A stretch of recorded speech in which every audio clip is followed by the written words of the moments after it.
Hello, hello, my friends. AmyR here with Prairie Paper and Ink. Welcome back to my face and my card making space. And a couple more cards using some of the latest Honeybee Stamps products. I filmed and uploaded a release and review, possibly the video right before this one. Depends on when I'm getting things uploaded and all the chaos, as always. And for those that had issues watching that release and review video, there was just a bizarre YouTube situation going on with it was just stupid behind the scenes. It works now. So those that were having issues, you can go and watch it. I will have a link to it at the end of this video. And yeah, it was just one of the many things I get to deal with. Tech problems. Hooray. Anyway, I did that release and review. I've posted another video a week or so ago making a card with some of the products, and I used actually a couple of the same ones on these cards, but I also used the new mushrooms and one of Honeybee's embossing folders from a previous release, and splatter and die cutting and pouncing with my Concord 9th and Simon inks, and just all kinds of fun things. So keep watching and I will show you how I made these cards. I did a whole lot of die cutting before I even started filming because it's repetitive and boring to watch that in videos. So the first thing I did was I took the die cuts from the Lovely Layers Wagon Wheel die set, and I put those onto, I'm working on my Waffle Flower grip mat because I am just definitely loving this thing. And I am using just a variety of brown inks and one of my Picket Fence Studios paper pouncers to pounce on ink. I will link to all the ink colors I used, although I will also add a caveat that some of the random colors I ended up with were just a mix of inks because I don't clean my paper pouncers. I don't clean my blending brushes. I've talked about this many times. I'll just either take whatever comes off of them, whatever colors mix, or in the case of my brushes, I'll rub them on a cloth sometimes. The pouncers, you can lightly spray a cloth or some paper towel and, kind of bounce off some of the color. Do not wash them. Do not wash them. They will expand to like 5 times their size and they'll never go back to their original size. So you don't get them like wet with water or anything like that. But I'm fine with it, So I just used a variety of brown inks and went with it. So I did the wagon wheel first, and once it was done, I just assembled it so that I could set them aside and not have it, because off camera, like around the perimeters, there's little piles of die cuts. So I was like, no, this time it'll be good to, try and assemble what I can. And yeah, so these come together obviously very easily. I've talked about this a lot in videos with Honeybee's Lovely Layers, even ones like this. There was actually a couple little dents in the base and in the wheel itself that are just little guides to line it up. But at the same time, is it really going to matter? Not really. It's a simple sort of a shape, but I thought that was cute that they added that extra little detail in there to make things line up easier. So then I went on to the wood vase. Same thing. Pounced ink on. It's going to look like a hot mess right now, but these inks, Simon's Positively Saturated inks and Concord and 9th inks, very similar. I've mentioned this many times. I don't know if the formula is the same, but at the bare minimum, it is similar. So I use these inks interchangeably, combine them, etc., and I've enjoyed it because they kind of complement each other in like all the different colors. And both of them smooth out as they dry. So even though a lot of times my ink blending or pouncing or whatever looks like a hot mess, like already look at those stumps. They're smooth. Everything is good. I love it. The less work I have to do, the better. And then I die cut pretty much. I used all the pieces from the Lovely Layers Autumn Bouquet. Love. And again, just went with browns. And this is where like some of it was just whatever was on the pouncer mixed with whatever I was adding to it. And it was just creating its own shades of brown here and there. And I was fine with it because just wanted a variety. And all of these inks will always dry back, like right now, like especially when they're wet, but as they soften and they dry back a bit and get smoother. So I definitely also recommend doing swatches of these inks. I still got to do swatches of the Concord 9th inks, but yeah, they go on darker, dries back, smooths out, all the wonderful things.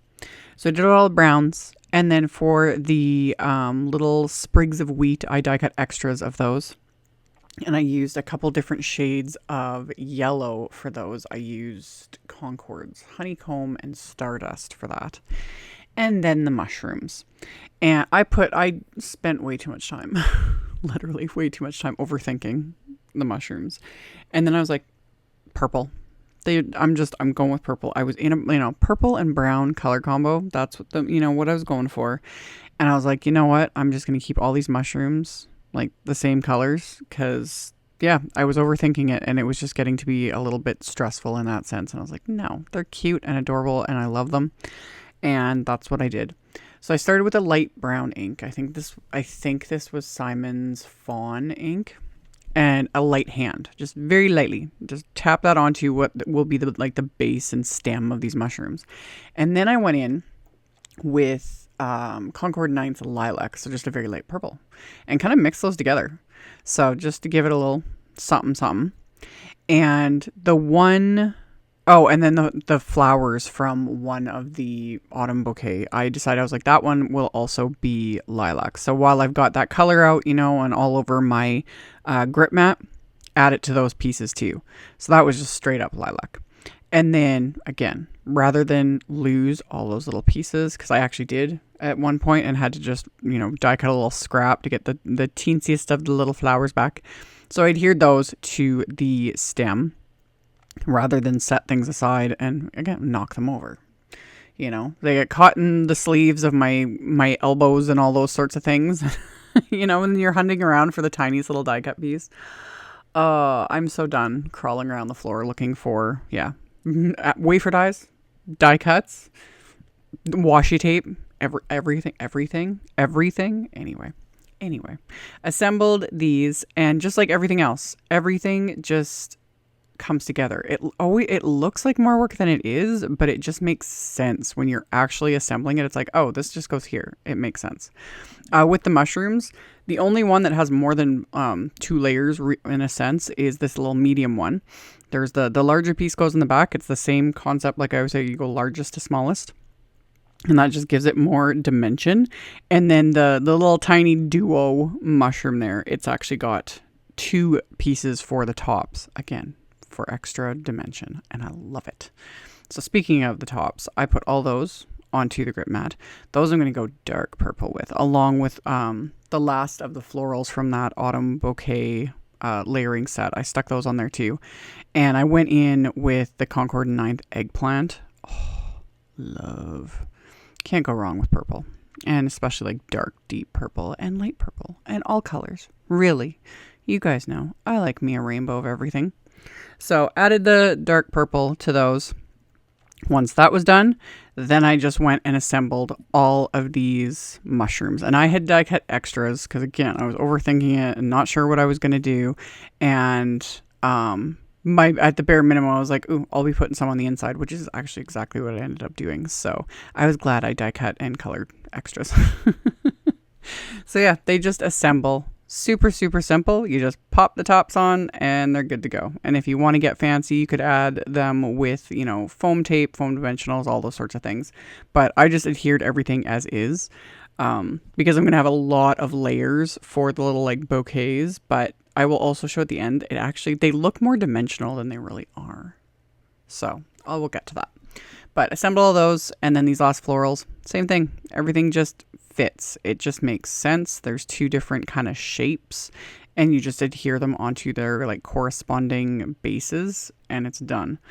So after I had everything colored and assembled, my last little one were these little sprigs of cotton, and same thing. You just add a little bit of adhesive, and there's kind of like lines and details on each piece, and it's just easy.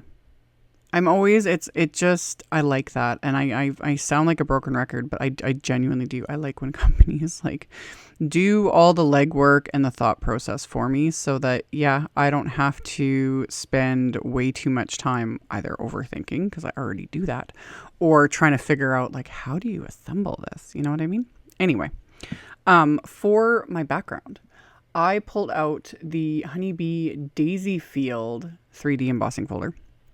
And I used Concord 9th Lilac cardstock, and I used the sandwich recommendation on the Spellbinder Platinum 6, like the new platform. It works. It is somewhat of a tight fit. If your machine is not taking it, do not try and force it. Mine did take it. It was fine, and I got like the deepest impression. But I'm gonna fiddle with my sandwich. And not do this one next time and see what works. This does work though for me and my machine.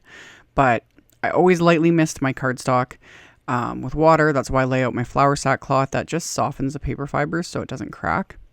And then, yeah, I emboss those backgrounds, and then I trim them down just a little bit so that they'll be slightly smaller than my A2 card bases. So these are 4 inches by 5.25. And then I'm going to ink blend with just a blending brush. And this is, again, where I'm talking like whatever ink was already on this purple blending brush, because I was starting with lilac ink, which is a very light ink, but obviously it mixed with whatever's on the brush. I don't care, because I'm going to go over this with the darker ink anyway. I just started with the lighter ink to blend around the perimeter just to give it, that depth.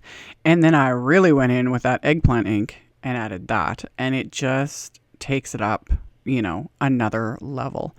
And I'll do that to both panels. And then whatever is left on the brush, along with whatever was just left, on my work surface, with very, very light pressure, I went over the entire background. So just the raised areas are going to pick up just that little bit that's left on the brush, and it just gives it that little extra something. It's subtle, but it's there. So after I did that, I'm going to start assembling these card fronts. So I just had an A2 piece of cardstock, of white cardstock that I put under my backgrounds just to give me that little visual guide, because I don't want to assemble, I don't want to adhere any of this to my actual card bases yet, because of course I'm going to add splatter. So I started with a little wagon wheel, and I just used my big Hero Arts blocks, and like everything, I will have links to all the supplies I used, etc., etc. That'll be in the description box below the video, as well as on my blog, which will also be linked below the video. So I just laid those wagon wheels on after I had added the glue, and then put them under the acrylic blocks just to hold everything down while that glue dried. And then off camera, I kind of somewhat arranged one of the bouquets into that log or wood vase. And I've talked about this before. Like, floral arrangements is not my forte. I'm barely passable with this. It's just not something I'm comfortable with. Sometimes I can nail it. Every once in a while, it's like, ooh, that's so good. Most of the time, though, it's a struggle. But that's okay. I'm okay with it. I just make it work. So I just fiddled, sticking these in, until I was like somewhat happy with it. And I'm okay with that. So once I was happy with it, I flipped it over and just taped everything down with washi tape, because there's like a lot in here, obviously. So just kind of kept fiddling until I was like, this looks good. So took the washi tape and taped all that down, because I'm not going to remove them and glue them individually. Nobody's got time for that. So did that. And then I put Simon's Big Mama foam tape on the back of just the vase portion of this. And then I put dabs of Craft Tacky glue on the back of the actual florals, just here and there. Some are going to pop up still. Some are going to be adhered down. I'm not too worried about it. They're secure with like the washi tape and the foam tape and the glue that is, here and there. And then I'm going to pop these onto the card front, and I'll repeat that for the second one. I'm not going to film the second one because it's the exact same thing. So once I got that adhered into place, then I could adhere my little mushrooms, and I decided not to use there's like the piece that's kind of like the topper. If you don't want to use it as a vase, like the wood vase die, you can make it look more just like a stump. And I wasn't sure at first, and then decided not to use that little like topper piece, obviously. So I adhered my little mushrooms, stuck those into place with a little foam square and then just the craft tacky glue, and then splatter. So I got both the backgrounds, put them into my splat box, and I'm using Fallen Acorn Distress Mica Stain. So because it's a mica stain, got to be shaken up really, really well to mix up all that mica and get all that shimmer. And yeah, after I mixed it up, I just put it on one of the acrylic blocks, and then I'll just use my fan brush to add all of this splatter. And yeah, it's got the littlest bit of shimmer to it in a splatter form. If I was to actually like spray a background with this, oh, the shimmer. I've shown it in a bunch of videos. You guys know I love my mica stain sprays. They're addictive. So splattered heavily both of these backgrounds. Like I used it all up that I had on the acrylic block. And the other bonus too of using it this way, like as splatter, it dries very, very quickly because, you know, it's just tiny little bits here and there. So splattered both of these backgrounds with that Fallen Acorn Distress Mica Stain. And then I pulled out a piece of eggplant cardstock, and I'm using one of the sentiments from the Bountiful banner stamp set. And I used my anti-static powder tool on the cardstock. I inked up the sentiment with just white pigment ink, stamped that a couple times onto that cardstock. I'm going to coat this with Simon's Detail White embossing powder. Tap off the excess, managed to still get a little blob of embossing powder, probably from my fingers or whatever, where I didn't want it. So I just wiped that away with just a dry brush, and then melt this with my heat tool. Once the embossing is melted, I give it a few seconds to cool off. Once it's cooled off, I wipe off that excess anti-static powder tool with one of my cloths. And then I'm going to use one of the banner wafer dies from the Impressions Bountiful banner die set. I showed all this in that release and review video because that stamp set has like more than one die set that it coordinates with. And yeah, I just used the smaller banner, die cut those sentiments, and then decided to kind of like tuck it in amongst the little mushrooms. So I kind of had to peel up that medium one just a little bit so I could kind of tuck the banner in there. So I used a combination of the craft tacky glue and the Big Mama foam tape to adhere these banners into place, and just like so.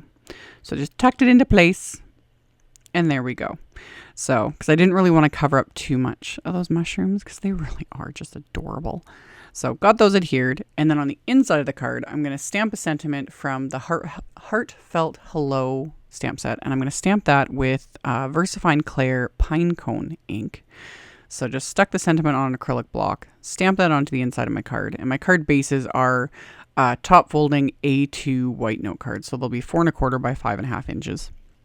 And then my remaining mushrooms get adhered to the inside. So I just adhered those with little dabs of craft tacky glue. You could go with just one mushroom, you know, but I was like, I have all 3 for both, so of course I'm going to use them. As always, you know. So adhere those into place. And then once those are adhered, I'm going to adhere the card fronts to the card bases, again, with just craft tacky glue. You could totally pop it up if you really want to go with the dimension. You can like pop it up with foam tape, etc. But there's a lot of texture and there's a decent amount of dimension just as is. But like I said, I'll flip it to its side at the end, and it's a little deceptive. It looks like it's a super bulky card, but for the most part, it's not. So after I got everything adhered, of course, I was going to add a little bit of bling, and I pulled out some dark chocolate pearls from Studio Katia and arrange those like I always do. I arrange them on one, and if I'm doing more than one card, I start with one and then I just copy that same layout on the next one. So once I was happy with the placement, I'm going to adhere all these little pearls into place with dabs of craft tacky glue using just my little embellishment wand here. And once these are adhered, both these cards are complete. So like I mentioned in the intro, I will have a link at the end of this video. In the end screen, I'll link to the release and review video. I'll also have a link to other video I did using some of this release, and I forgot to turn on the flashlight on my phone. It's kind of hard to see the actual shimmer when it's just splatter. So yeah, but the texture is there, and the splatter, and the color, and all the detail. So yeah, and not super bulky. It looks bulky, but it's not. You know, it's a little deceptive. I kind of like it. But yeah, I'll have links to all the things. The videos at the end, I will have links in the description box below the video to my blog post, to all the supplies I used, etc. So you can check that out below if you're interested. Thank you all so very much for taking the time to watch my videos and thumbs upping, commenting, subscribe if you haven't. I'd love to have you. And I'll see you all very soon in the next video. Bye.